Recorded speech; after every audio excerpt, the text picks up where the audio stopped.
And thousands of Iraqis are expected to take part in rallies calling for an end to corruption. The government has imposed a vehicle curfew in Baghdad ahead of the planned demonstrations. The Prime Minister has urged people not to take part, warning they could be attacked by Al-Qaeda.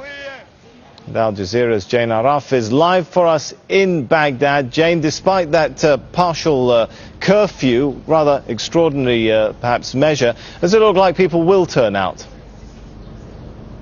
Well, people will try to turn up. This is something that's really important to them, but the extraordinary thing really in what appears to be an unprecedented snap curfew is that after warning that these protests could be attacked and actually asking Iraqis not to come out because he said they were backed by Baathists, Saddamists, and Al-Qaeda, Prime Minister Maliki has in fact made it almost impossible for large numbers of people to come out here in Baghdad.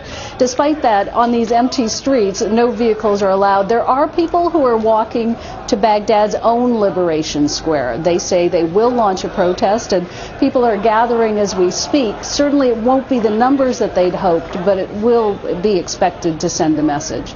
Sammy?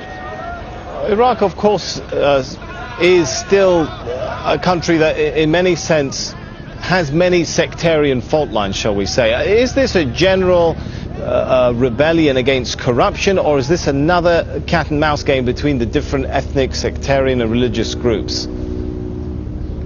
No, it actually spans the whole cross-section of Iraqi society. If there's anything sectarian in this, one has to say a lot of people believe it's the government's response by saying that Baathists are behind it, by saying that they could be targeted, by saying Al-Qaeda could be behind it as well. That does put a bit of a sectarian tint on it, but really when you talk to these protesters, and they've been coming out pretty much every day for the past 2 weeks, they want what everyone across the region wants. They're looking at their lives and looking what their lives should be and saying they want better. They want electricity, they want jobs, they want an end to political repression.